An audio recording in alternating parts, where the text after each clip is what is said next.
لبيك اللهم لبيك لبيك لا شريك لك لبيك إن الحمد والنعمة لك والملك لا شريك لك لبيك اللهم لبيك لبيك لا شريك لك لبيك إن الحمد والنعمة لك والملك لا شريك لك.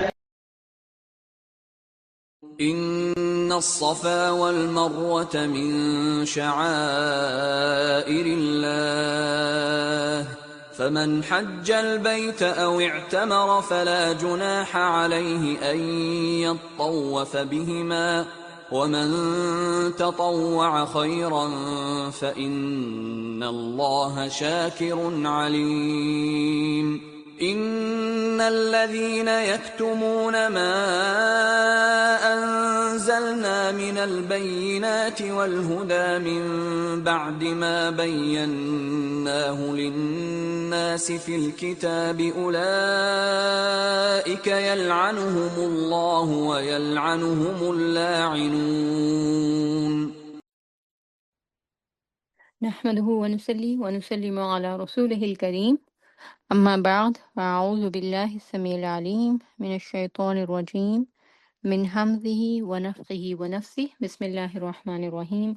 رب اشرح لي صدري ويسر لي أمري واحلل عقدة من لساني يفقهوا قولي. اللهم إني نسألك علما نافعا وعملا متقبلا ورزقا طيبا لا إله إلا أنت سبحانك إني كنت من الظالمين يا حي يا قيوم برحمتك نستغيث حسبنا الله ونعم الوكيل ربنا آتنا في الدنيا حسنة وفي الآخرة حسنة وقنا عذاب النار ربنا آتنا من لدنك رحمة وهيئ لنا من أمرنا رشدا آمین ثم آمین. آج ہم حج کے مراحل کو انشاءاللہ سنت کے طریقے سے تفصیلی دیکھیں گے. اس میں سب سے پہلے جو چیز ہمیں معلوم ہونی چاہیے وہ یہ ہے حج کی شرائط. اس میں مسلمان ہونا ہے، صاحب استطاعت ہونا ہے، آزاد ہونا، عاقل ہونا، بالغ ہونا، صحت مند ہونا. اب اگر کوئی جس کو کوئی چھوٹی موٹی بیماری ہے وہ یہ نہ سمجھے کہ میں جو ہے وہ صحت مند نہیں ہوں. چھوٹی موٹی بیماریاں تو سب کو ہی ہیں. مطلب یہ ہے کہ جو ان مشکلات کو جو کہ ظاہر ہے کہ آگے پیش آتی ہیں ان کو برداشت کر سکتا ہو. راستے کا پرامن ہونا اور حکومت کی طرف سے کوئی رکاوٹ نہ ہونا. پھر اس کے علاوہ یہ ہے کہ عورتوں کے لیے 2 مزید شرائط ہیں. نمبر 1 محرم کے ساتھ ہونا اور نمبر 2 حالت عدت میں نہ ہونا یعنی عورتوں کا. حج کے ارکان جو ہیں ان کے بارے میں بھی ہمیں پتہ ہونا چاہیے کہ حج کے ارکان کون کون سے ہیں اور ان میں سے اگر کوئی ایک رکن بھی رہ جائے تو حج جو ہے وہ ادا نہیں ہوتا ہے. ان میں سے نمبر 1 ہے احرام، نمبر 2 ہے وقوف عرفہ، نمبر 3 طواف زیارہ ہے اور نمبر 4 سعی صفا و مروہ ہے. اور ان کا لازمی جو ہے وہ ہمیں خیال رکھنا ہے کہ یہ ادا ہو جائے. حج کی اقسام حج افراد ہے، حج قران ہے اور حج تمتع ہے. حج افراد صرف مکہ کے ارد گرد اور مکہ میں رہنے والے لوگ کرتے ہیں اور حج قران اور حج تمتع جو ہے یہ مکہ سے باہر رہنے والے لوگ جو حج کے لیے آتے ہیں وہ کرتے ہیں. ان میں سے سب سے ڈیفیکلٹ جو قسم ہے حج کی وہ حج قران ہے کہ اس میں میقات سے جو ہے وہ عمرہ اور حج دونوں کی نیت اکٹھے ہی کرنا ہوتی ہے، احرام باندھنا ہوتا ہے اور قربانی کا جانور ساتھ لے کر چلنا مسنون ہے. اور عمرہ کے بعد جو ہے وہ حج قران میں جو احرام ہے وہ نہیں کھولا جاتا اور یہ حج کے مناسک کمپلیٹ ہونے کے بعد کھولا جاتا ہے. تو سب سے ڈیفیکلٹ حج جو ہے وہ حج قران ہے. حج تمتع ایزی بھی ہے اور زیادہ فائدہ دینے والا بھی ہے. اس میں بھی حج قران کی طرح حج اور عمرہ اکٹھے کیے جاتے ہیں. میقات سے عمرے کی نیت سے احرام باندھا جاتا ہے اور عمرہ ادا کرنے کے بعد کھول دیا جاتا ہے. پھر اس کے بعد 8 ذی الحجہ کو حج کی نیت سے دوبارہ احرام جو ہے وہ باندھا جاتا ہے جو کہ حج کے مناسک کمپلیٹ ہونے کے بعد جو ہے اس کو کھولا جاتا ہے. حج کے مہینے شوال، ذی القعدہ، ذی الحجہ ہیں. آج تو مختلف ملکوں سے اپنے اپنے ٹائم کے حساب سے جو سعودی عرب میں فلائٹ ہے وہ 4 5 6 8 7 گھنٹوں میں پہنچ جاتی ہے، لیکن ظاہر ہے کہ اس دور میں جب اللہ کے نبی صلی اللہ علیہ وسلم حج کرنے کے لیے آئے تو مدینہ سے بھی مکہ پہنچنے کا جو سفر تھا وہ 15 دن کا تھا۔ تو اس لیے قافلے جو دور دراز سے آتے تھے وہ رمضان کے فوراً بعد شوال کے مہینے میں چلنا شروع کرتے تھے، ذی القعدہ میں جو ہے وہ مکہ پہنچتے تھے، یا پھر ذی الحجہ کے سٹارٹ میں پہنچتے تھے، حج ادا کرتے تھے، اور پھر اس کے بعد جو ہے وہ محرم میں واپس جو ہے وہ چلے جاتے تھے، یا ذی الحجہ کے اینڈ پر ہی جو ہے وہ نکل جاتے تھے واپسی کے لیے۔ تو حج تمتع کرنے والے ان مہینوں میں مکہ مکرمہ پہنچ کر عمرہ ادا کرنے کے بعد حج کے دنوں کا انتظار کرتے ہیں۔ اور حج کے سفر میں ہم دیکھتے ہیں کہ پہلے عمرہ کرنے کے بعد آپ نے احرام کھول دیا تھا، اور اب آپ چونکہ حج تمتع کر رہے ہیں تو حج کے لیے جو ہے وہ الگ سے احرام باندھیں گے۔ لیکن اس سے پہلے اگر آپ یہ دیکھ لیں کہ حج کے واجبات جو ہیں وہ کیا ہیں، حج میں کون کون سی چیزیں ایسی ہیں جو کہ وجوب کا درجہ رکھتی ہیں، یعنی واجب ہیں، فرض کے درجے پر ہیں۔ نمبر 1، میقات سے احرام کی نیت کرنا۔ نمبر 2، زوال آفتاب کے بعد مغرب تک عرفات میں وقوف کرنا، رات مزدلفہ میں گزارنا، اور یہ کہ حلق یا تقصیر کرنا، ایام تشریق کی راتیں مینا میں گزارنا، اور جمرات کو کینکریاں مارنا۔ یہ ساری کی ساری جو ہیں جو باتیں ہیں یہ حج کے واجبات میں سے ہیں۔ ان میں سے بعض کو چھوڑنے پر دم ہو جاتا ہے، دم واجب آ جاتا ہے، اور بعض کے چھوڑنے پر حج ہوتا ہی نہیں، سرے سے ہی نہیں ہوتا۔ اور اس میں پھر یہ بھی امکان ہوتا ہے کہ آپ اگر کسی بھی سلسلے میں کوئی غلط فہمی کا شکار ہے اور وہاں پر آپ کو اس وقت کوئی نہیں بتاتا، تو اس وقت اگر آپ کو کوئی بتا دے پھر بھی جو ہے وہ دم کا کوئی موقع تھا، اور اگر جو ہے وہ آپ کو بعد میں پتہ چلتا ہے تو پھر جو ہے وہ دم کا موقع بھی نکل جاتا ہے، اور حج جو ہے وہ دوبارہ سے واجب ہو جاتا ہے، یعنی کہ وہ پورا ہی نہیں ہوا تو پھر ظاہر ہے اس کا مطلب ہے کہ فرض تو رہ گیا، تو دوبارہ موقع ملے نہ ملے، لہٰذا ان چیزوں کا پتہ ہونا بہت ضروری ہے۔ اچھا، پھر اینڈ پہ جو ہے وہ طواف وداع کرنا ہے۔ حج کے واجبات میں سے کوئی واجب رہ جائے یا اس میں کوئی غلطی ہو جائے اور اس کو لوٹانا ناممکن ہو تو دم یا فدیے سے اس کی تلافی ہو سکتی ہے، اور بعض جگہوں پر اگر یہ بھی نہ ہو تو پھر جو ہے وہ حج ہوتا ہی نہیں ہے۔ مطلب خاص طور پر آپ دیکھیں زوال آفتاب کے بعد مغرب تک عرفات میں وقوف کرنا، اور کسی کو یہ موقع ہی نہ ملے کہ وہ عرفات تک پہنچ ہی نہ سکے تو اس کا حج جو ہے وہ نہیں ہے۔ یا پھر یہ کہ طواف افادہ جس کا نہیں ہوا تو یہ بھی بہت امپورٹنٹ رکن ہے، یہ بھی اگر رہ گیا تو اس کے بغیر بھی جو ہے وہ حج نہیں ہوتا ہے۔ آگے چل کر انشاءاللہ جب ڈیٹیل سے بات کریں گے تو آپ کو جو ہے وہ مزید سمجھ آ جائے گی۔ حج کے جو ایام ہیں یہ 8 ذی الحجہ سے شروع ہوتے ہیں، اور 8 ذی الحجہ جو ہے اس کو یوم ترویہ کہا جاتا ہے۔ یوم ترویہ اس لیے کہا جاتا ہے کہ عرب جو تھے وہ اس دن اپنے اونٹوں کو خوب سیراب کرتے تھے پانی سے، کیونکہ اونٹ کو جو ہے وہ کیا کہا جاتا ہے، صحرا کا جہاز کہا جاتا ہے نا۔ تو آج تو اونٹ نہیں ہے، تو اونٹوں کی جگہ کس نے لے لی ہے؟ گاڑیوں نے لے لی ہے، بسوں نے لے لی ہے، اور ہر وہ جو ٹرانسپورٹ جو کہ آپ کو مینس کے طور پر سہولت فراہم کرتی ہے اپنی رہائش گاہ سے آگے جو عرفات کا میدان ہے یا مینا ہے یا مزدلفہ ہے وہاں تک جانے کے لیے۔ تو اس سلسلے میں جو ہمیں حدیث ملتی ہے وہ بڑی انٹرسٹنگ ہے، کہ جس میں جب اللہ کے رسول صلی اللہ علیہ وسلم 8 ذی الحجہ کے دن روانہ ہونے لگے تھے مینا کے لیے، اور تب ایک دم سے شور و غلغلہ اٹھا تھا، اور جو آپ کے ساتھ لوگ تھے وہ اونٹوں کو مارنے لگے، اور اونٹوں کے بلبلانے کی آواز اور اس طریقے سے چھڑیاں مارنے کی یا کوڑے مارنے کی، تو آپ نے جو ہے وہ ان کو کیا کہا تھا، علیکم بالسکینہ، تم پر جو ہے وہ سکینت لازم ہے۔ تو لہٰذا 8 ذی الحجہ کو جب آپ روانہ ہوں گے، ظاہر ہے کہ اگر آپ کے ساتھ معلم ہیں، دوسرے لوگ ہیں، تو ایک دم سے جو ہے وہ افراتفری والی سچویشن پیدا ہو جاتی ہے، چلو چلو چلو چلو کی، جو آرام اور سکون کے ساتھ پینک ہوئے بغیر اگر آپ جو ہے وہ چلیں گے تو اللہ کے رسول صلی اللہ علیہ وسلم کی جو سنت اور حکم ہے کہ علیکم بالسکینہ، تم پر سکینت لازم ہے، اس سے آپ کو برکت بھی نصیب ہوگی اور آپ کا سفر جو ہے وہ بھی اچھے انداز میں شروع ہوگا۔ اگر آپ آگے چلیں تو حج تمتع کی نیت کرنے والے افراد جو ہیں وہ غسل کر کے اپنے قیام گاہ سے احرام باندھیں، صحیح مسلم، یعنی کہ اب آپ جو ہے وہ حج تمتع کے لیے روانہ ہونے لگے ہیں تو احرام جو ہے وہ باندھیں گے۔ احرام باندھنے کے لیے جو طریقہ کار ہوگا اس کو جو ہے وہ ہم فالو کریں گے۔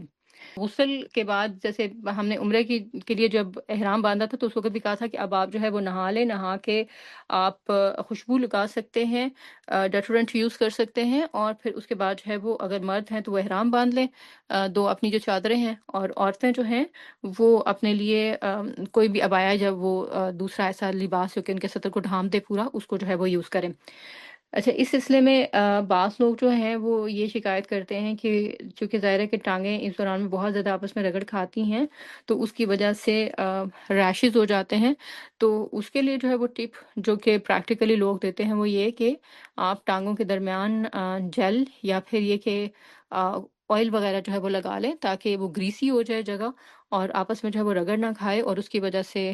جو مسائل ہیں وہ پیدا نہ ہو، کیونکہ ظاہر ہے لوگوں کو اتنا زیادہ چلنے کی عادت نہیں ہوتی، پھر چونکہ ہم کپڑے پہن کر چلنے کے عادی ہوتے ہیں، مینس ٹو سے کہ لیگ وارمرز وغیرہ، یا پھر یہ کہ انڈر جو ایبڈومن میں جو بھی پہنتے ہیں، تو اس کی وجہ سے جب عادت نہیں ہوتی تو بہت سے پرابلمز ہوتے ہیں، تو اس کے لیے یہ ہے کہ یا تو آپ آئل یوز کریں یا پھر یہ کہ بغیر خوشبو کے کوئی جیل وغیرہ یوز کر لیں۔ ظاہر ہے کہ اگر آپ نے اس سے پہلے پہن رہے ہیں تو یعنی احرام پہننے سے پہلے، تو پھر اگر جو ہے وہ کوئی خوشبو والا جیل بھی ہے تو آپ اس کو اوپر سے صاف کر سکتے ہیں تاکہ احرام کو نہ لگے، اور باقی اب بعد میں اگر لگائیں تو پھر ظاہر ہے کہ بغیر خوشبو کے کوئی چیز جو ہے وہ لگا لیں، کوئی کریم وغیرہ جو کہ آپ کو اس جگہ کو لبریکیٹ کر دے، یا پھر یہ کہ اس کو موئسچرائز کرے، یا اس طرح سے کہ وہ آپس میں رگڑ نہ کھائے۔ پھر اس کے بعد جو ہے وہ حج کی نیت کریں گے، اور اس میں جو الفاظ ہیں حج کے، حج کی نیت کے اللہ کے نبی صلی اللہ علیہ وسلم سے ہمیں پتہ چلتے ہیں وہ کہ اللہم لبیک حجن، یہ کہہ کر حج کی نیت جو ہے وہ آپ کریں گے۔ نیت کرنے کے بعد ایک بار جو ہے وہ یہ کلمات ادا کریں، اللہم حج لا ریاء فیہا ولا سمعۃ۔ یہ سنن ابی ماجہ کی جو ہے وہ حدیث سے یہ الفاظ ہیں نیت کے، اور اس کا مطلب کیا ہے کہ اے اللہ میرے اس حج سے نہ دکھاوا مقصود ہے اور نہ شہرت مطلوب ہے۔ تو ریا سے آپ کو جو ہے وہ مطلب سمجھ میں آ گیا ہوگا دکھاوا کا، اور سمعہ جو ہے اس کا مطلب کیا ہے کہ شہرت۔ تو اس سے آگے بخاری مسلم میں 2 دفعہ جو ہے وہ تلبیحات ہیں، یعنی کہ جیسے ہی آپ نے نیت کے یہ الفاظ کہے ہیں تو اللہم لبیک حج، تو اس کے بعد آپ بخاری مسلم میں جو 2 تلبیہیں اور ملتی ہیں ان کو آپ جو ہے ان میں سے کوئی بھی کہہ سکتے ہیں۔ ایک تو تلبیہ کے الفاظ ہیں نا جو کہ آپ نے کہنے، اور وہ جو ہے وہ کیا ہے، تلبیہ کہیں گے ایک دفعہ ساتھ میں آپ اس کے کہ لبیک اللہم لبیک لبیک لا شریک لک لبیک ان الحمد والنعمت لک والملک لا شریک لک، کہ حاضر ہوں اے اللہ میں تیری خدمت میں حاضر ہوں، میں حاضر ہوں تیرا کوئی شریک نہیں، حمد و ثنا نعمتیں اور فرما روائی تیرے ہی لیے ہے اور ان میں کوئی شریک نہیں۔ یہ تو بڑی مشہور تلبیہ ہے۔ اچھا، دوسری تلبیہ جو ہے جو کہ آپ کہہ سکتے ہیں وہ کون سی ہے، اللہ اکبر اللہ اکبر اللہ اکبر، یعنی اللہ اکبر 3 دفعہ۔ اس کے ساتھ جو ایک اور تلبیہ جو کہ یہ بھی تلبیہ ہی ہے، اس کو بھی جو ہے وہ آپ کہہ سکتے ہیں، وہ کیا ہے، لا الہ الا اللہ لا الہ الا اللہ لا الہ الا اللہ، 3 دفعہ یہ بھی اور 3 دفعہ اللہ اکبر بھی، اور جو دوسری تلبیہ ہے جو کہ لا شریکہ والی، اس کو بھی جو ہے وہ لبیک اللہم لبیک والی، ان تینوں میں سے کوئی بھی جو ہے وہ آپ کہہ سکتے ہیں۔ یعنی کہ حج کی نیت کرنے کے بعد آپ نے ایک دفعہ جو ہے وہ تلبیہ مست جو ہے وہ کہنی ہے، یا تو لبیک اللہم لبیک، یا پھر 3 دفعہ اللہ اکبر، یا 3 دفعہ لا الہ الا اللہ۔ اب آپ جو ہے وہ تلبیہ پڑھتے ہوئے پیدل یا سواری پر سوار ہو کر آپ آگے بڑھیں گے۔ اللہ کے رسول صلی اللہ علیہ وسلم نے مکہ سے مینا کی طرف جاتے ہوئے سواری کا جو ہے وہ استعمال کیا تھا، تو لوگ جو ہے وہ پیدل بھی چلے جاتے ہیں کہ رش زیادہ ہوتا ہے، لیکن سواری جو ہے وہ سنت ہے، یعنی پیدل جانا بھی جائز ہے لیکن سواری جو ہے وہ سنت ہے۔ آپ صلی اللہ علیہ وسلم نے سواری جو یوز کی تھی وہ ظاہر ہے کہ اس میں 2 پرپس کے لیے تھے، ایک تو ظاہر ہے کہ اس سے آسانی بھی تھی، اور دوسری بات یہ ہے کہ آپ صلی اللہ علیہ وسلم کو دیکھنے کے لیے اس وقت پورے عرب سے جو ہے وہ لوگ جمع تھے، تو ایک تو ان کی آسانی کے لیے کہ وہ آپ کو دیکھ لیں، اور دوسرا یہ کہ ظاہر ہے کہ جب آپ سواری پر سوار ہو کر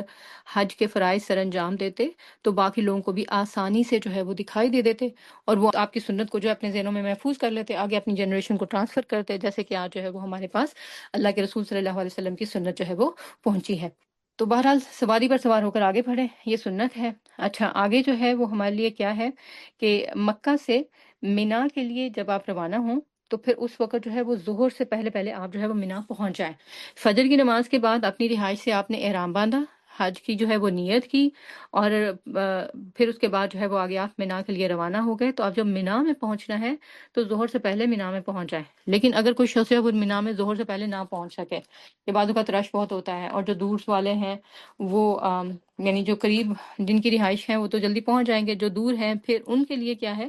کہ اگر وہ نہ پہنچ سکے تو پھر جس بھی وقت وہ پہنچیں، پھر اس وہاں پر پہنچنے کے بعد جو فرائض ہیں مینا کے ان کو جو ہے وہ ادا کریں۔ مینا میں آپ نے قصر نماز پڑھنی ہے، یعنی ظہر، عصر، مغرب، عشاء جو بھی ہے وہ قصر ہوگی۔ اسی میں اگر آپ دیکھیں تو خواتین جو ہے وہ حالت حیض میں بھی احرام کی نیت کریں گی، اور وہ طواف اور سعی کے علاوہ باقی تمام ارکان ادا کریں گی۔ ویسے تو خواتین کو جانے سے پہلے ہم نے روانگی کے امور میں یہ کہا تھا کہ آپ ابھی سے اپنے ڈاکٹرز وغیرہ سے کانٹیکٹ کر لیں کہ آپ اگر جو ہے وہ مینوپاز کی سٹیج میں ہیں، یا پھر یہ کہ کسی ایسی پیریوڈک سٹیج میں ہیں، تو ابھی سے اگر آپ میڈیسنز کو یوز کرنا شروع کر دیں تو تب تک جو ہے وہ آپ کے باڈی اس سے یوز ٹو ہو جائے گی، اور آپ آسانی سے بغیر کسی رکاوٹ کے جو بھی فرائض ہیں جن میں وضو اور غسل ضروری ہوتا ہے ان سب کے ساتھ حج کے سارے واجبات ارکان آسانی سے ادا کر سکیں گے۔ لیکن اگر جو ہے وہ ایسا ہو جائے کہ کچھ ایسے حالات ہو گئے اور حائضہ عورت جو ہے، پھر اس حالت میں اس کے لیے حکم جو ہے وہ کیا ہے کہ وہ احرام باندھے گی، احرام کی نیت کرے گی، اور وہ جو ہے وہ طواف اور سعی کے علاوہ باقی تمام جو ہے وہ ارکان ادا کرے گی۔ اچھا، اس میں علماء کا اختلاف ہے، اور وہ کیا کہتے ہیں کہ طواف نہیں کرے گی، سعی کر سکتی ہے، کیونکہ سعی کے لیے آپ صلی اللہ علیہ وسلم نے حضرت عائشہ کو اجازت دی تھی، تو وہ سعی جو ہے وہ کر سکتی ہے۔ لیکن اگر جو ہے وہ صحیح نہ بھی کرے تو وہ بعد میں اگر طواف کے ساتھ بھی کر لے تو دونوں صورتوں میں جو ہے وہ جائز ہے۔ اور صحیح جو کرنے کی اجازت دیتے ہیں وہ یہ کہتے ہیں کہ صحیح کا جو پارٹ تھا یہ مسجد حرام میں اس وقت داخل نہیں تھا، تو آپ صلی اللہ علیہ وسلم نے حضرت عائشہ کو اجازت دی تھی، تو آج اگر انہوں نے مسجد حرام میں شامل کر بھی لیا ہے تو بھی جو ہے وہ صحیح کر سکتے ہیں۔ باقی جو طواف ہے وہ تو وضو کی شرط پوری کے بغیر جو ہے وہ نہیں ہو سکتا۔ اچھا، اب مکہ سے جو ہے وہ مینا کے لیے جب آپ روانہ ہوں اور ظہر سے پہلے جو ہے آپ جو ہے وہ مینا میں پہنچ جائیں، مینا میں جو ہے وہ 5 نمازیں ظہر، عصر، مغرب، عشاء، اور اگلے دن کی فجر قصر کر کے اپنے اپنے وقت پر آپ ادا کر کے آگے جب روانہ ہوں گے، اپنے اپنے وقت پر ادا کریں گے، اور یہ صحیح مسلم کی جو ہے وہ روایت ہے۔ اچھا، رات کو جو ہے وہ آپ مینا میں جو ہے وہ قیام کریں گے۔ یہ جو ہے وہ آپ کا مینا کا قیام ہے، اس کا جو ہے وہ شارٹ سا خلاصہ جو ہے وہ آپ کے سامنے ہے۔ قصر نماز جو ہے نا، اس کے بارے میں یاد رکھیے گا کہ یہ حج کی خصوصیت ہے۔ حج میں قصر نماز جو ہے یہ خصوصیت میں سے ہے، اور اگر کوئی مقیم ہے یا مسافر ہے دونوں ہی کو جو ہے وہ قصر کرنا ہے۔ لیکن اگر کوئی جو ہے وہ قصر نہیں کرنا چاہتا یا قصر نہیں کرتا تو پھر اس صورت میں کیا ہے، اور وہ پوری نماز پڑھتا ہے، تو اس میں معاملہ یہ ہوگا کہ جیسے کہ اللہ کے رسول صلی اللہ علیہ وسلم نے حضرت عائشہ کو، سنن نسائی کی ایک حدیث ہے جس کے مطابق حضرت عائشہ نے رسول اللہ صلی اللہ علیہ وسلم سے ایک سفر کے دوران میں کہا کہ میں نے تو پورے فرض پڑھے ہیں، تو آپ صلی اللہ علیہ وسلم نے 2 پڑھے تھے۔ تو حضرت عائشہ نے کہا کہ میں نے سفر میں پورے فرض پڑھے، اور آپ صلی اللہ علیہ وسلم نے 2 پڑھے، اور میں نے سفر کے دوران میں روزہ بھی رکھا اور آپ صلی اللہ علیہ وسلم نے روزہ چھوڑ دیا، اور جب میں نے آپ صلی اللہ علیہ وسلم سے ذکر کیا تو آپ نے ارشاد فرمایا کہ احسنتی یا عائشہ، کہ اے عائشہ تو نے اچھا کام کیا ہے، مگر مجھ پر بھی کوئی ملامت نہیں ہے، یعنی کہ میں نے بھی اگر 2 قصر کیے ہیں، 2 فرض کی قصر کی ہے، تو میرے پر بھی اس کا کوئی ملامت نہیں ہے۔ آپ صلی اللہ علیہ وسلم نے یہ الفاظ کہے، لہذا سفر میں بھی پوری نماز پڑھی جا سکتی ہے، یہ اس کی جو ہے وہ اجازت ہے۔ اور بخاری میں بھی ہے کہ سفر میں حضرت عائشہ جو تھی نا وہ پوری نماز ہی ادا کرتی تھی، یعنی اگر کوئی شخص اپنے اندر ہمت پاتا ہے، پوری نمازیں پڑھنا چاہتا ہے، تو وہ پوری نماز بھی جو ہے پڑھ سکتا ہے۔ اب یہ جائز ہوگا، لیکن جو سنت ہے وہ کیا ہے، وہ قصر نماز ہی ہے، اللہ کے رسول صلی اللہ علیہ وسلم نے اس کی بھی اجازت دی ہے۔ اور اب یہ کیسی ہوگی قصر، 2 فجر کے ہوں گے، 2 ظہر کے ہوں گے، 2 عصر کے ہوں گے، 3 مغرب کے ہوں گے، اور 2 جو ہے وہ عشاء کے ہوں گے۔ یہ قصر جو ہے وہ اس طریقے سے پھر پڑھی جائے گی۔ پھر اب اس کے بعد جو ہے وہ مینا میں جو آپ قیام کریں گے، تو یہ ٹینٹ سٹی ہے جو مینا ہی میں ہے، اور یہ بعض اوقات پھیل جاتا ہے، ظاہر ہے وقت کے ساتھ ساتھ لوگ زیادہ جو ہے وہ حج کرنے جاتے ہیں، حجاج کی تعداد بڑھ جاتی ہے، تو پھر ان کو جو ہے وہ ٹینٹ زیادہ لگانے پڑتے ہیں، تو وہ مینا کی حدود کراس کر کے مزدلفہ تک جو ہے وہ پہنچ جاتے ہیں، تو پورا مینا اور پورا مزدلفہ ہی جو ہے وہ پھر جو حجاج کے لیے اس رات ٹینٹ سٹی بن جاتا ہے۔ تو اس سلسلے میں اجازت بھی ہے، اللہ کے رسول صلی اللہ علیہ وسلم کی حدیث ہے کہ پورا منی اور پورا مزدلفہ وقوف کی جگہ ہے۔ لہٰذا اگر کوئی ایسا شک آپ کے ذہن میں ڈالے نا کہ آپ کا تو منی میں وقوف ہی نہیں تھا، وہ تو مزدلفہ میں تھا، تو اللہ کے رسول صلی اللہ علیہ وسلم کی حدیث جو ہے وہ کافی ہے کہ پورا منی اور پورا مزدلفہ وقوف ہے۔ اب یہ جو منی سے جو ہے وہ یہاں تک جو ہم نے ٹریول کیا تھا، یہ کوئی 8 کلومیٹر مشرق کی طرف جو ہے وہ کیا تھا خانہ کعبہ سے، اور منی جو ہے اب یہاں سے آگے مزدلفہ جو ہے وہ 4 کلومیٹر ہے منی سے، اور اس کے بعد آگے 10 کلومیٹر جو ہے وہ عرفات کا میدان ہے۔ اسی ڈائریکشن میں آگے جو ہے وہ بڑھتے چلے جائیں۔ یہ بات جاننا آپ کے لیے ضروری نہیں ہے، میں just for the sake of information آپ کو جو ہے وہ بتا رہی ہوں۔ پھر اس کے بعد جو ہے وہ 9 ذی الحجہ کا دن جو ہے وہ شروع ہو گیا، ٹھیک ہے۔ 8 ذی الحجہ کو آپ نے اپنی رہائش گاہ سے سفر شروع کیا تھا، منی میں پہنچے تھے، منی میں پہنچ کے آپ نے 5 نمازیں ادا کی، اور اب آپ اگلے دن کی مارننگ یعنی فجر کی نماز انکلوڈ کر کے کل ٹوٹل 5 نمازیں ہو گئیں۔ تو اب یہ دن کون سا ہے؟ نیکسٹ ڈے 9 ذی الحجہ، اور 9 ذی الحجہ کو طلوع آفتاب کے بعد منی سے عرفات کے لیے نکلیں گے آپ۔ اور پھر یہ جو ہے وہ صحیح مسلم کی جو حدیث ہے اس کے مطابق ہے، اور اس میں جو ہے وہ اللہ کے رسول صلی اللہ علیہ وسلم نے طلوع آفتاب کے بعد جو ہے وہ منی سے عرفات کے لیے اپنا سفر شروع کیا تھا۔ پھر اس کے بعد منی سے عرفات کی طرف جاتے ہوئے کرنا کیا ہے؟ کہنا کیا ہے؟ اللہ اکبر کہیں گے، تحلیل کہیں گے، لا الہ الا اللہ کہیں گے، تلبیہ پکاریں گے، لبیک اللہم لبیک، اور یہ سارے کے سارے الفاظ آپ کو صحیح مسلم سے ملتے ہیں، یعنی کہ اللہ کے رسول صلی اللہ علیہ وسلم کی یہ سنت ہے، یعنی کثرت کے ساتھ جو ہے وہ یہ تحلیل کہنا، تکبیر کہنا، اور جو ہے وہ تلبیہ پکارنا۔ پہلے فجر کی جو ہے نماز پڑھیں، پھر طلوع آفتاب کے بعد اشراق کے نفل پڑھیں، اور پھر جو ہے وہ تلبیہ پڑھتے ہوئے عرفات کی طرف جو ہے وہ روانہ ہو جائیں۔ یہ بھی اللہ کے رسول صلی اللہ علیہ وسلم کی سنت سے جو ہے وہ ہمیں پتہ چلتا ہے، ٹھیک ہے۔ یعنی یہی نہیں کہ صرف آپ نے فجر کی نماز پڑھنے کے بعد جو ہے وہاں سے چل پڑنا ہے۔ اگر کوئی جو ہے وہ فجر کی نماز پڑھنے کے بعد طلوع آفتاب کے بعد اشراق کے نفل پڑھنے کے بعد وہاں سے نکل رہا ہے تو وہ اللہ کے رسول صلی اللہ علیہ وسلم کی سنت کو جو ہے وہ فالو کر رہا ہے۔ اور اس سلسلے میں عبداللہ بن عمر رضی اللہ عنہ کی ایک روایت ہمیں ملتی ہے۔ انہوں نے اپنے والد عبداللہ بن عمر رضی اللہ عنہ سے روایت کی، اور انہوں نے کہا کہ ہم صبح کے وقت رسول اللہ صلی اللہ علیہ وسلم کے ہمراہ منی سے عرفات گئے، تو ہم میں سے کوئی تلبیہ پکارنے والا تھا اور کوئی جو ہے وہ تکبیر کہنے والا تھا۔ اچھا، اب آپ جو ہے وہ میدان عرفات پہنچ گئے 9 ذی الحجہ کے دن ہی۔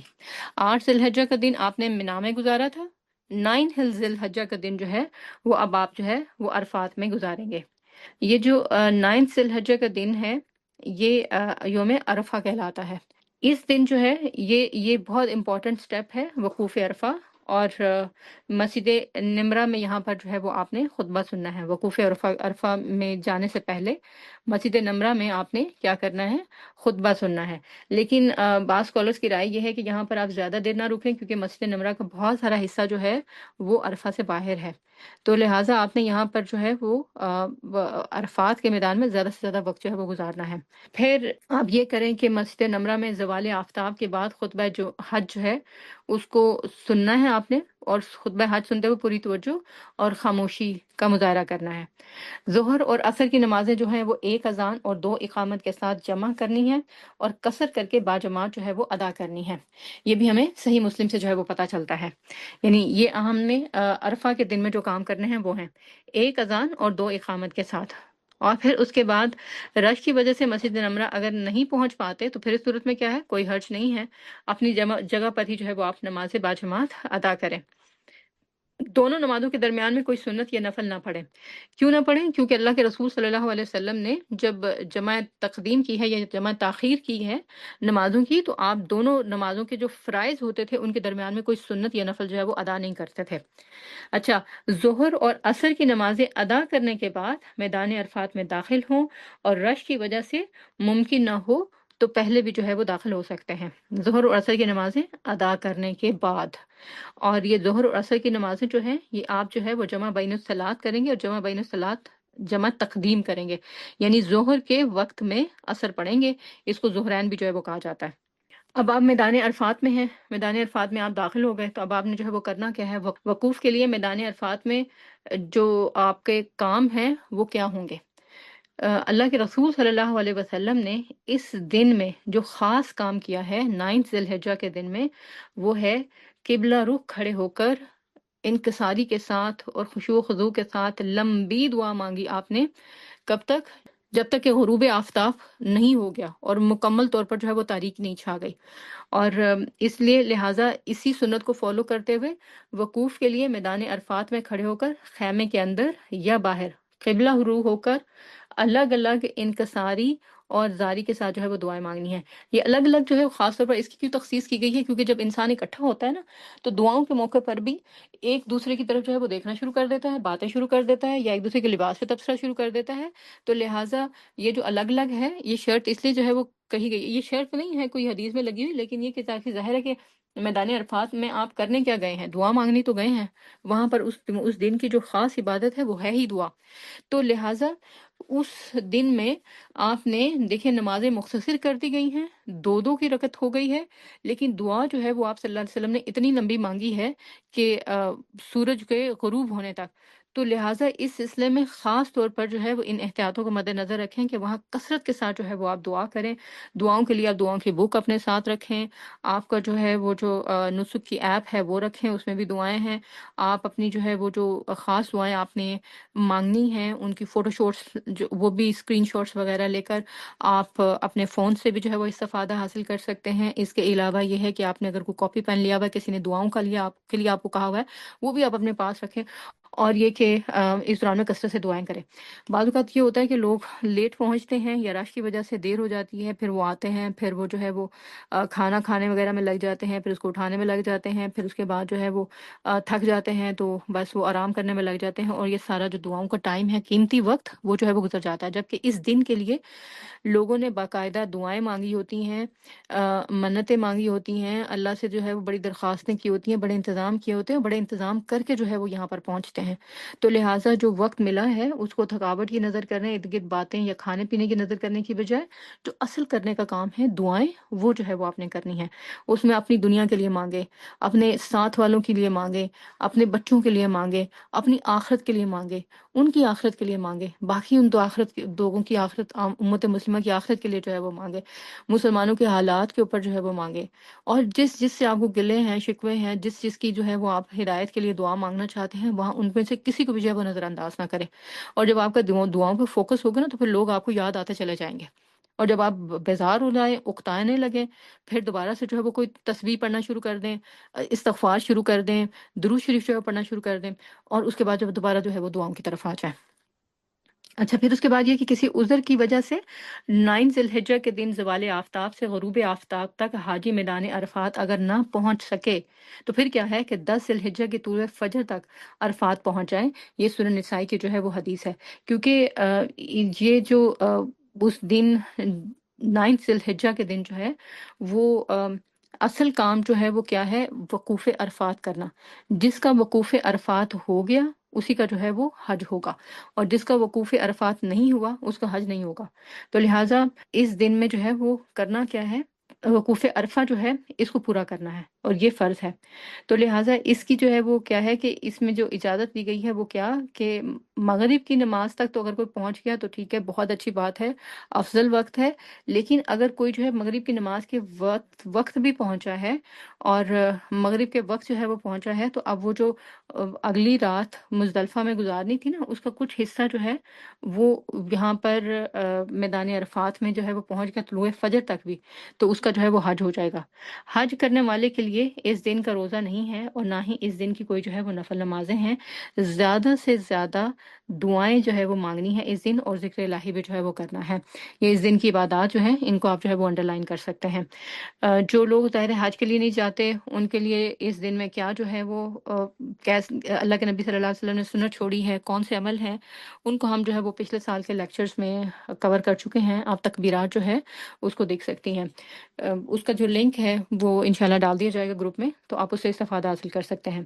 اس دن کی جو خصوصی عبادت ہے اس کا میں نے ذکر کیا کہ وہ دعا ہے، لہٰذا آپ ذکر الہی کریں، درود پڑھیں، استغفار کریں، مگر خصوصی طور پر جو ہے وہ ہاتھ اٹھا کر دعا کریں. اللہ تعالیٰ سے جو ہے وہ ڈائریکٹ مانگیں، کسی وسیلے واسطے کی ضرورت نہیں ہے. نبی صلی اللہ علیہ وسلم کی جو ایک سنت اس میں ہمیں ملتی ہے، میں دوبارہ دعاؤں کی طرف اس لیے آ رہی ہوں تاکہ اس بات پر جو ہے وہ زور دیا جائے کہ دعائیں ہی آپ نے کرنی ہیں. نبی صلی اللہ علیہ وسلم نے قبلہ رخ ہو کر، ہاتھ اٹھا کر غروب آفتاب تک جو ہے وہ دعا مانگی.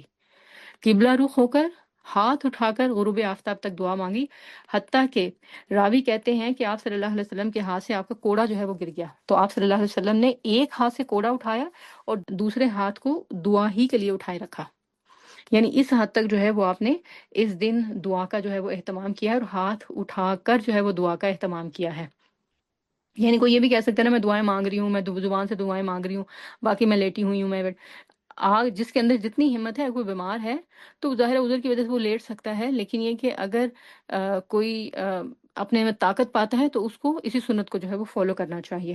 اب اس میں دیکھیں جو عرفات کا دن ہے یہ قبولیت دعا کی بہترین جگہ ہے، اور یوم عرفہ جو ہے وہ قبولیت دعا کا بہترین دن ہے۔ حضرت عائشہ رضی اللہ عنہ نے کہا کہ بلا شبہ اللہ کے رسول صلی اللہ علیہ وسلم نے فرمایا کوئی دن نہیں جس میں اللہ تعالیٰ عرفہ کے دن سے بڑھ کر بندوں کو آگ سے آزاد فرماتا ہو۔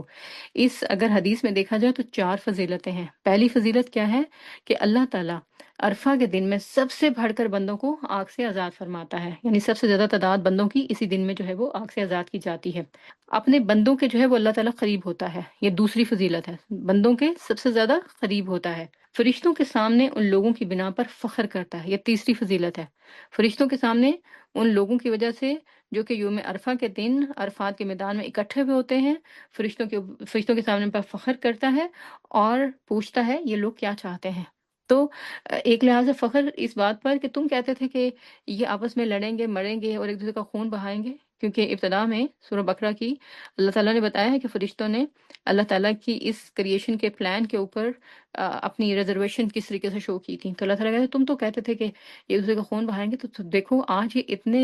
ہزاروں لاکھوں کی تعداد میں یہ لوگ جو ہے یہ یہاں پر کیوں جمع ہیں، کیا چاہتے ہیں، کیوں جو ہے وہ یہاں پر اپنے اپنے گھروں کو چھوڑ کر کمفرٹ اور آرام کو چھوڑ کر جو ہے یہاں اکٹھے ہوئے ہیں۔ اور یہ جو ہے یہ صحیح مسلم کی جو ہے وہ روایت ہے۔ اچھا آپ دیکھیں کہ اللہ تعالیٰ جو ہے وہ جو لیلۃ القدر ہے اس دن میں بھی جو ہے لوگوں کو جہنم کی آگ سے جو ہے وہ آزاد کرتے ہیں۔ رسول صلی اللہ علیہ وسلم کی وہ دعا جو ہے اس کو جو ہے وہ کبھی نہیں بھولنا چاہیے، جو آپ صلی اللہ علیہ وسلم کثرت سے مانگتے تھے، اور وہ کیا تھی جو کہ سورہ بقرہ میں بھی آئی ہے، ربنا آتینا فی الدنیا حسنہ وفی الآخرۃ حسنہ وقنا عذاب النار، اور صحیح بخاری اور صحیح مسلم میں بھی آپ صلی اللہ علیہ وسلم کی کثرت سے جو مانگی جانے والی جو دعا ہے وہ یہی رپورٹ ہوئی ہے۔ عرفہ کے دن کی جو بہترین دعا انبیاء علیہ السلام نے مانگی، اللہ کے رسول صلی اللہ علیہ وسلم کی حدیث سے اس کا پتہ چلتا ہے، وہ کیا ہے، لا الہ الا اللہ وحدہ لا شریک لہ لہ الملک ولہ الحمد وہو علی کل شیء قدیر۔ اچھا اب دیکھیں کہ یہ جو کلمات ہیں یہ سارے کے سارے اللہ تعالیٰ کی تعریف کے، تحمید کے اور تحلیل کے جو ہے وہ الفاظ ہیں، لیکن اس کو اللہ کے رسول صلی اللہ علیہ وسلم نے اپنی اور انبیاء کی بہترین جو ہے وہ دعا کہا ہے۔ تو اسے پتہ چلتا ہے کہ بعض اوقات بعض جگہوں پر جو ذکر ہے جس کو اللہ تعالیٰ نے خود اپنے نبیوں کو سکھایا ہو وہ دعا کا بھی جو ہے وہ کام کرتا ہے، اور یہ جامع ترمذی کی جو ہے وہ حدیث ہے۔ پھر اب دیکھیں یہ دعائیں ہو گئیں جو کہ سنت میں ہیں، یا پھر یہ ہے کہ آپ صلی اللہ علیہ وسلم نے جو خود سے جو ہے وہ مانگی ہیں، تو ان کا جو ہے وہ اہتمام کرنا ہے۔ اور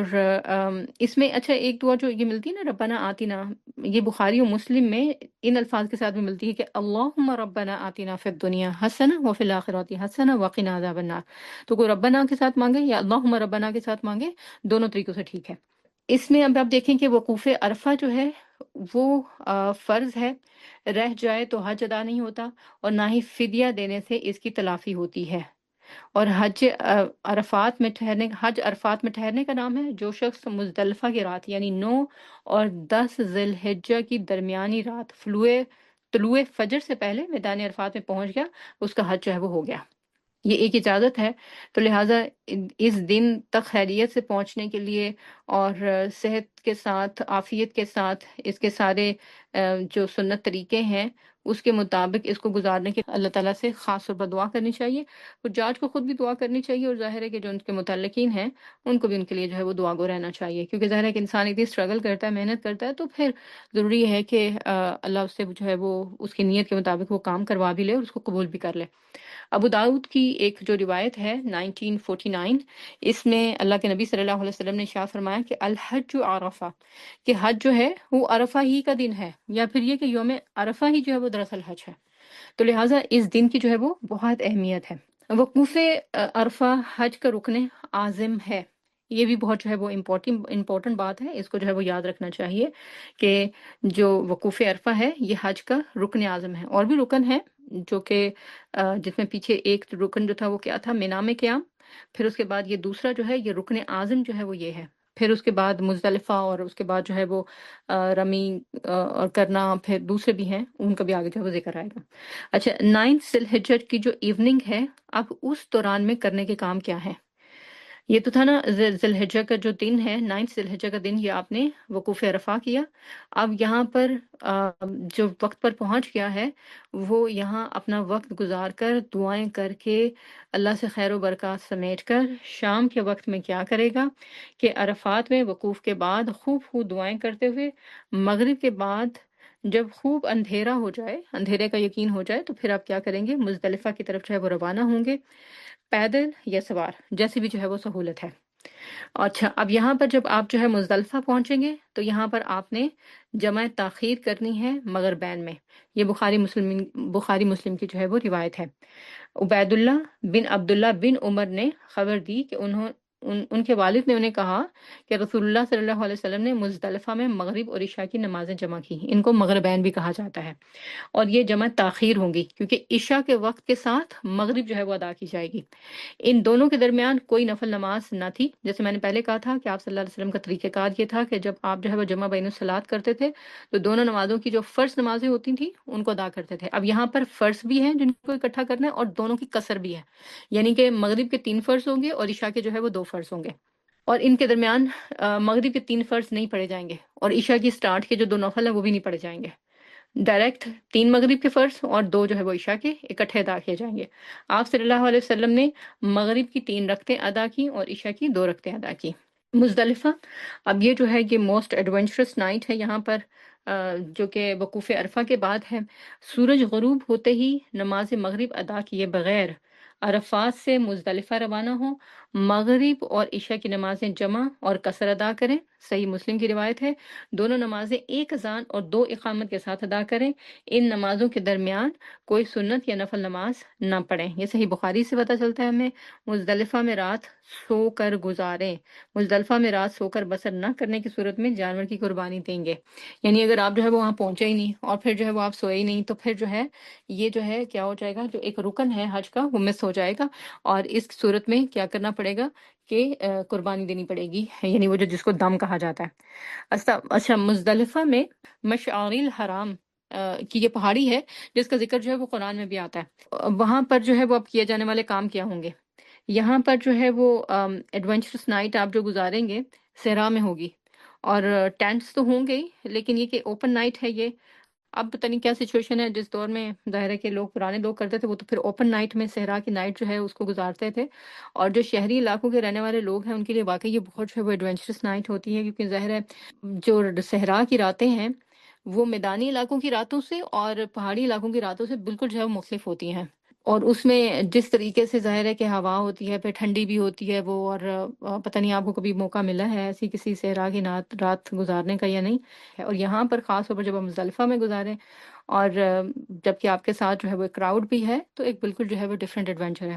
انسان کو ہر جگہ پر ظاہر ہے کہ وہ سہولت نہیں ملتی ہے، خاص طور پر حج میں تو جو اپنے گھر میں ملتی ہے، اور حج کا تو نام ہی جو ہے وہ کیا ہے، سہولت سے دور ہو کر اپنے آپ کو تکلیف اور مشقت میں ڈالنا، کس کے لیے؟ اللہ کے لیے۔ اب یہ کہ یہاں پر آپ کیا کریں گے، مزدلفہ میں نماز فجر پڑھیں گے،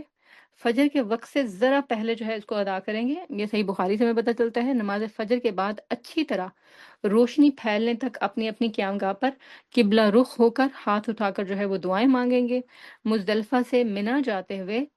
چاہیں تو رمی کے لیے جو چنے کے دانے سے کچھ بڑی جو کنکریاں ہیں ان کو چن لیں۔ زیادہ تر جو ہے وہ ریکمینڈ یہی کیا جاتا ہے کہ آپ مزدلفہ سے جو ہے وہ رمی کے لیے چھوٹی چھوٹی کنکریاں جو کہ چنے کے دانے سے جو ہے اس کے برابر ہو یا اس سے چھوٹی ہو ان کو جو ہے وہ چن لیں۔ یہ اس کا جو ہے وہ پروٹوکول ہے رمی کا۔ اچھا، یہاں پر جو روشنی کا ذکر آیا ہے کہ روشنی میں آپ نے کتنا، یعنی کہ کتنی دیر جو ہے وہ دعائیں کرنی اور کب چلنا ہے، اس کو جو ہے انشاءاللہ ڈیٹیل میں دیکھتے ہیں۔ اچھا، جو رمی کی کنکریاں اگر ہم دیکھ لیں کہ ٹوٹل جو ہے وہ 3 دنوں میں ہم نے 49 کنکریاں مارنی ہیں، اور اب احتیاطاً اگر آپ اس سے زیادہ جو ہے وہ کچھ لے سکتے ہیں تو رکھ لیں کہ اگر کوئی گر جائے تو تاکہ جو ہے وہ مسئلہ نہ ہو۔ اب 9 ذی الحجہ کی رات جو ہے وہ گزر گئی، آپ جو ہے وہ 10 ذی الحجہ میں داخل ہو گئے ہیں۔ اب 10 ذی الحجہ سے فجر کی نماز کے بعد جب روشنی پھیل جائے، روشنی پھیل جانے کا مطلب یہ نہیں ہے کہ سورج نکلا ہے،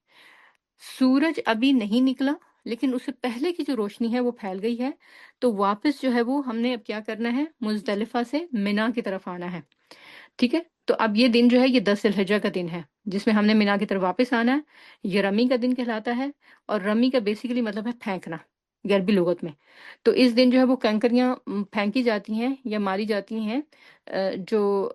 جمرات ہیں ان کو، جمرات عقبہ کو۔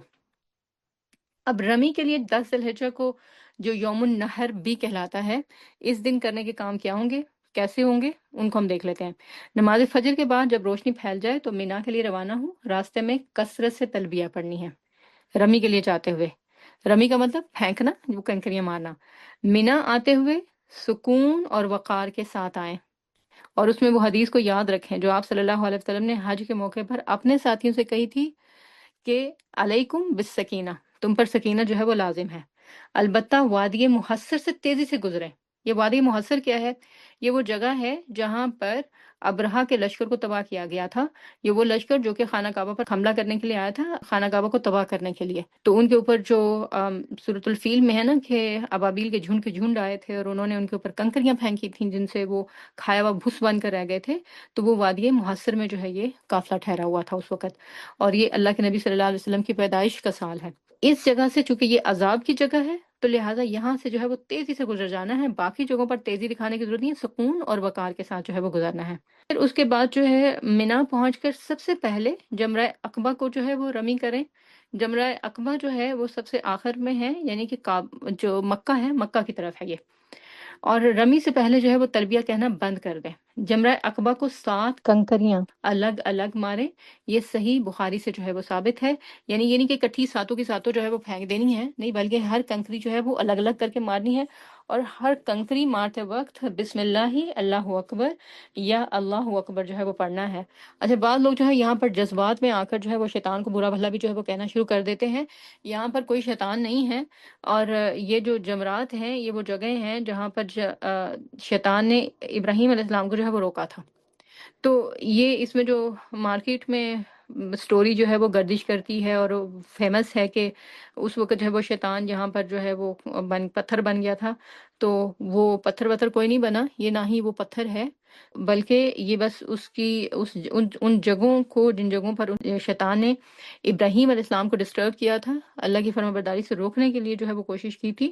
وہاں پر جو ہے یہ جمرات بنائے گئے ہیں، اور ہر کنکری جو ہے وہ مارتے وقت بسم اللہ اللہ اکبر یا اللہ اکبر کہنا ہے۔ اور کنکریاں جو ہے وہ کیا کہی گئی تھی، وہ چھوٹے سے جو ٹکڑے ہیں، چھوٹے وہ جو چنے کے دانے کے برابر جو ہے وہ ان کا سائز ہونا چاہیے۔ تو یہاں پر جو لوگ جذبات میں آ کر جوتے اور ڈنڈے اور پتہ نہیں جو کچھ بھی آ کر لے آتے ہیں اور ساتھ میں مارتے ہیں یا اپنے جوتے اٹھا کے مارتے ہیں،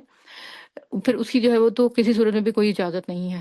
تو لہٰذا ایسے جہالت کے کام کرنے سے جو ہے وہ گریز کرنا چاہیے، اگر کوئی کر بھی رہا ہے تو اس کو روکنے کی کوشش کرنی چاہیے، اگر آپ کے اپنے ساتھ کا کوئی بندہ ہے اس کو تو ضرور۔ کنکریاں مارنے کے بعد یہاں دعا کے لیے نہ رکے، ٹھیک ہے، یہ بھی ہمیں صحیح حدیث سے پتہ چلتا ہے کہ جمرات عقبہ پر آپ نے دعا کے لیے نہیں رکنا ہے، یعنی کہ جو آخری مکہ کی طرف کا جمرات ہے۔ کسی عذر کی صورت میں کنکریاں مارنے کے لیے اپنی طرف سے کوئی نائب مقرر کر سکتے ہیں اگر واقعی اس بندے کی حالت اتنی خراب ہے، ورنہ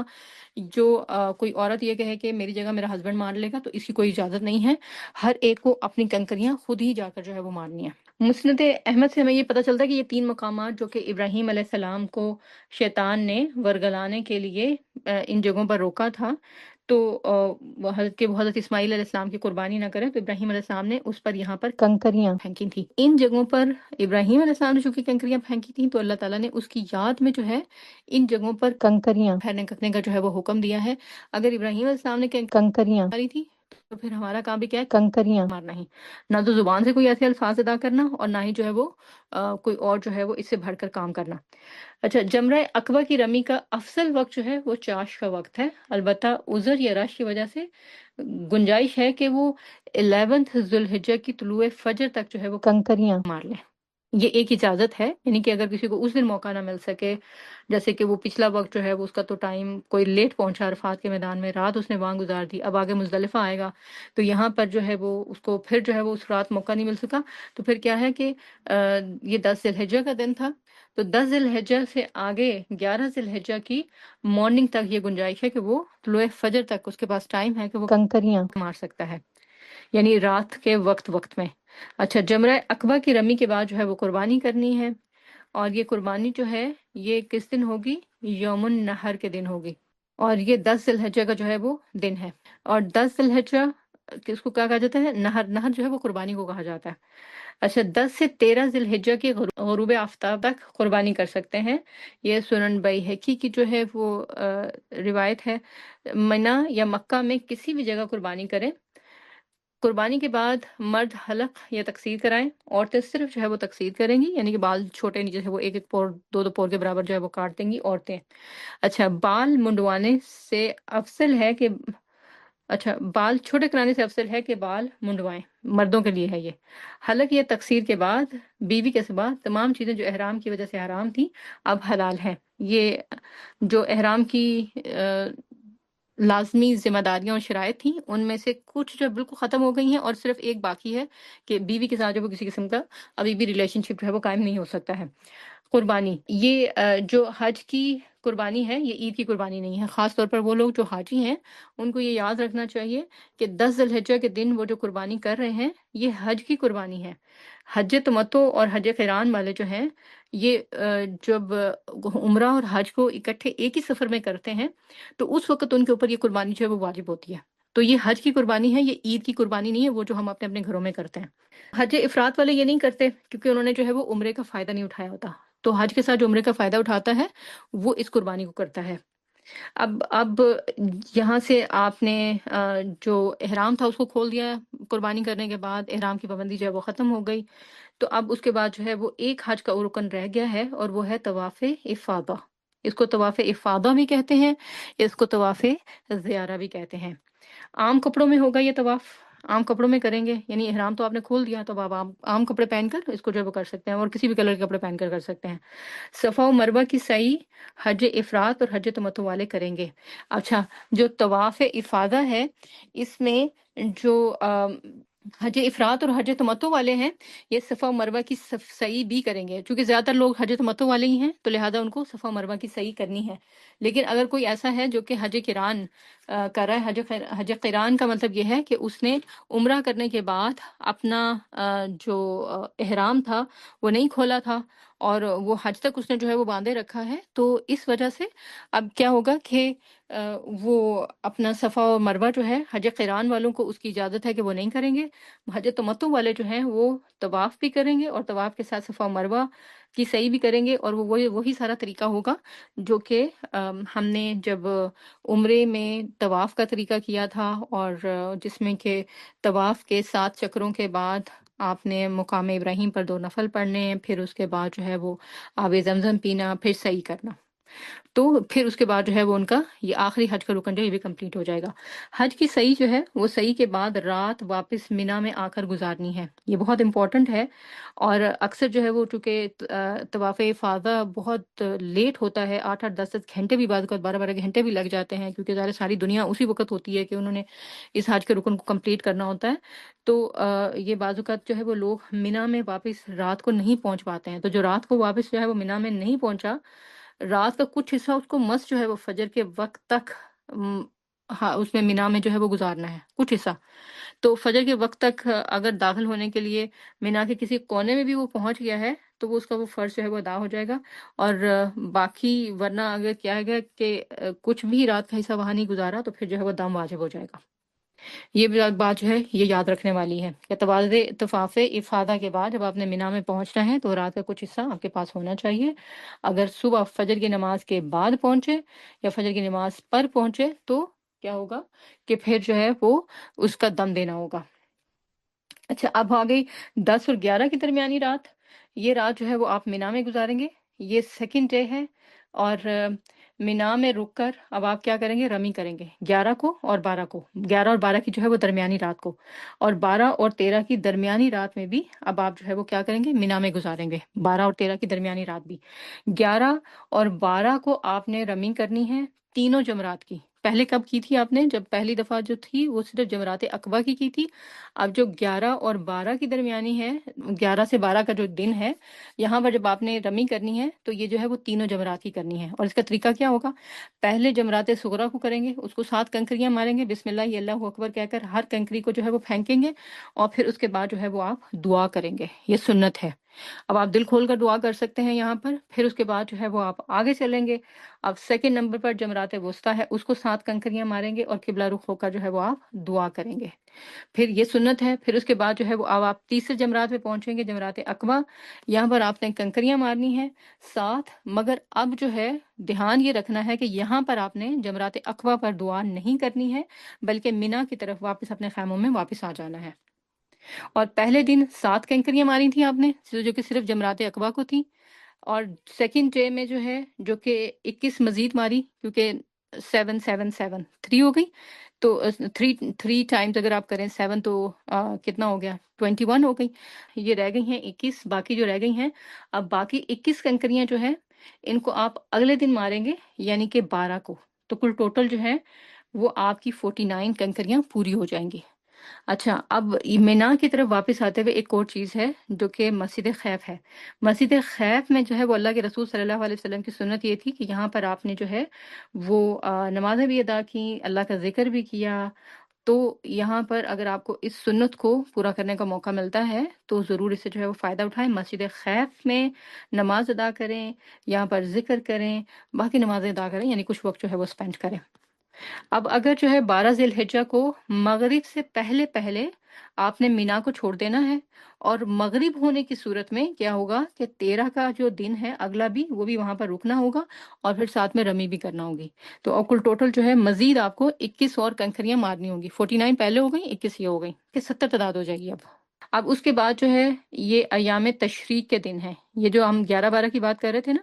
10 سے آگے 11 12 13، یہ ایام تشریق بھی ان کو کہا جاتا ہے، یعنی حج کے بعد جو قربانی کے 3 دن ہیں۔ اور اس دن جو ہے وہ صحابہ کا عمل یہ تھا کہ وہ خوب جو ہے وہ کھاتے پیتے تھے، ایک دوسرے کے ساتھ جو ہے انجوائے کرتے تھے۔ لیکن حج میں اگر آپ ہیں تو یہاں پر ان دنوں میں خاص طور پر اللہ کا ذکر کریں گے، کیونکہ جو حاجی نہیں ہے اس کے لیے ایام تشریق گزارنے کے طریقے اور ہیں، اور جو حاجی ہے اس کے لیے ایام تشریق جو ہے وہ اور طریقے سے گزارنے کے طریقے ہیں۔ ایام تشریق 11 12 13 ذی الحجہ اجر و ثواب کے اعتبار سے سال کے باقی دنوں سے افضل ہے۔ اب اس کے بعد جو ہے وہ آپ نے جب آپ نے طواف افاضہ کر لیا تھا، طواف زیارہ آپ کا ہو گیا تھا، تو آپ نے حج کی جو ہے جو باقی احرام کی ذمہ داری تھی، حج کے سارے رکن ادا کرنے کے بعد احرام کھول دیا تھا، باقی ساری ذمہ داریاں جو تھیں ان سے بھی جو ہے وہ آپ بالکل جو ہے وہ فارغ ہو گئے تھے۔ اب طواف جو ہے وہ وداع ہے، اور مکہ سے رخصت ہونے سے قبل الوداعی طواف کرنا ہے۔ طواف وداع جو ہے الوداعی طواف ہے، اور طواف وداع کے طواف وداع حج کے واجبات میں سے ہے۔ رسول اللہ صلی اللہ علیہ وسلم کا فرمان ہے کہ اللہ کے گھر سے آخری ملاقات کے بغیر تم میں سے کوئی شخص واپسی اختیار نہ کرے۔ صحیح مسلم کی یہ جو ہے روایت ہے۔ حائضہ اگر طواف زیارہ کر چکی ہے تو وہ طواف وداع کے بغیر مکہ چھوڑ سکتی ہے، اس پر کوئی جو ہے وہ دم نہیں ہے۔ یعنی اگر کسی عورت کو اس دوران میں حائض آ گئے اور اس نے جو وہ طواف زیارہ یعنی طواف افاضہ کر لیا ہے تو وہ اس طواف کو جو ہے وہ چھوڑ سکتی ہے۔ لیکن یہ ہے کہ جس نے طواف زیارہ یا افاضہ نہیں کیا ہوا تو اس کو طواف افاضہ اور زیارہ کے بغیر اس کا حج جو ہے وہ کمپلیٹ نہیں ہوگا۔ یہاں پر جو ہے وہ پہنچ کر ہمارا حج جو ہے وہ کمپلیٹ ہو جاتا ہے، اور اس میں جتنی بھی جو ہے وہ سنت کی ریکوائرمنٹس ہیں اس کو ہم جو ہے وہ پورا کر لیتے ہیں۔ اللہ تعالیٰ نے ہمیں جو توفیق دی ہے اس کام کو کرنے کی، انشاءاللہ اس کو آگے جو ہے وہ جاری رکھیں گے۔ باقی جو ہے وہ حج جو ہے وہ جب تک انسان نیکی کا کام جو ہے وہ کرتا رہتا ہے، اور خاص طور پر اللہ تعالیٰ کا جو حکم ہے صحیح طریقے سے سنت کو جو ہے وہ فالو کرنا، تو اللہ اس کے حج کو جو ہے وہ قبول کرتا ہے۔ اور خاص طور پر حج کی قبولیت کی جو شرائط ہیں، ان میں سے ایک چیز جو ہے وہ یہ ہے کہ آپ صاحب استطاعت تو ہوں ہی ہوں، اس کے ساتھ ساتھ جو آپ جس جس مال کے ساتھ حج کرنے جا رہے ہیں وہ مال جو ہے وہ پاک ہو، اس میں کسی قسم کی جو ہے وہ رزق حرام کی آمیزش نہ ہو، کوئی اس میں جو ہے وہ ایسے اثرات اور ایسے ٹریسز جو ہیں وہ نہ ہوں۔ اچھا، اینڈ پر جو ہے وہ میں صرف آپ کو مختصر کچھ باتیں جو ہے وہ بتاؤں گی۔ اس میں ایک چیز جو ہے وہ یہ ہے کہ آپ نے یہ یاد رکھنا ہے کہ حج کے جو ہیں وہ 6 دن ہیں اور کل ٹوٹل جو ہے وہ 4 جگہ ہیں، 6 دن اور 4 جگہ ہیں۔ 6 دن جو ہے وہ کون سے ہیں؟ 8 ذی الحجہ کا دن جس دن آپ نے مینا میں قیام کرنا ہے، 9 ذی الحجہ کا دن جس دن آپ نے یوم عرفہ میں جو ہے وہ قیام کرنا ہے، جو کہ یوم عرفہ ہے، عرفات میں قیام کرنا ہے، 10 ذی الحجہ کا دن جو کہ آپ نے مزدلفہ میں جو ہے وہ رات گزارنی ہے اور واپس جو ہے وہ مینا کی طرف جو ہے وہ آنا ہے، اور پھر اس کے بعد جو ہے وہ 10 11 12 جو کہ اپنے مینا میں گزارنے ہیں، اور اگر 12 میں وہاں سے نہیں نکلے تو 13 کا دن بھی جو ہے وہ گزاریں گے، اور اس دن میں جو ہے وہ آپ نے رمنگ کرنی ہے۔ تو یہ دن ہو گئے ہیں، یہ 6 دن ہو گئے ہیں، اور پھر اس کے بعد جو ہے وہ اب آپ جو ہے وہ اگر آپ پلیسز کو دیکھیں تو 4 امپورٹنٹ پلیسز ہیں۔ مکہ سے آپ روانہ ہوں گے، مینا میں آپ کا پہلا قیام ہوگا، مینا سے آپ عرفات جائیں گے، عرفات سے واپس مزدلفہ آئیں گے، اور مزدلفہ سے جو ہے وہ آپ مینا کی طرف جو ہے وہ واپس آئیں گے، ٹھیک ہے؟ تو یہ کل ٹوٹل 4 پلیسز ہیں۔ مزدلفہ اور مینا جو ہے اس کو ایک ہی جو ہے وہ شمار کیا جاتا ہے۔ تو یہاں پر پھر جو ہے وہ آپ مکہ آ کر جب اپنا کام کمپلیٹ کریں گے، اپنے یعنی طواف افاضہ، تو یہاں پر جو ہے وہ آپ کا حج مکمل ہو جائے گا۔ یہ ہمارا اینڈ کے اوپر سفر مدینہ اور زیارت قبر رسول صلی اللہ علیہ وسلم اور اس کے کیا آداب ہوں گے، اس کو انشاءاللہ جو ہے ہم نیکسٹ ٹائم کور کریں گے۔ اللہ تعالی ہمیں مناسک حج کو سنت کے طریقوں کے مطابق سیکھنے اور ادا کرنے کے قابل بنائے، اور حج کے ارکان اور واجبات کی صحیح اور بروقت ادائیگی کے لیے ہمت بھی دے اور توفیق عطا کرے، اور اگر اس سلسلے میں کوئی کمی کوتاہی رہ جائے تو اس کو معاف کرے، اور حجاج اکرام کی جتنی کوششیں ایفرٹ ہیں ان کو قبول کرے، اور ان کے حج کو حج مبرور بنائے، اپنے ہاں قبول کرے، اور اس کی جزا میں ان کو جنت الفردوس عطا کرے۔ اللہ تعالی ہماری کوششوں کو بھی قبول کرے۔ ربنا تقبل منا انك انت السميع العليم وتب علينا انك انت التواب الرحيم سبحان ربك رب العزة عما يصفون وسلام على المرسلين والحمد لله رب العالمين سبحانك اللهم وبحمدك أشهد أن لا إله إلا أنت أستغفرك وأتوب إليك۔ السلام علیکم ورحمۃ اللہ وبرکاتہ۔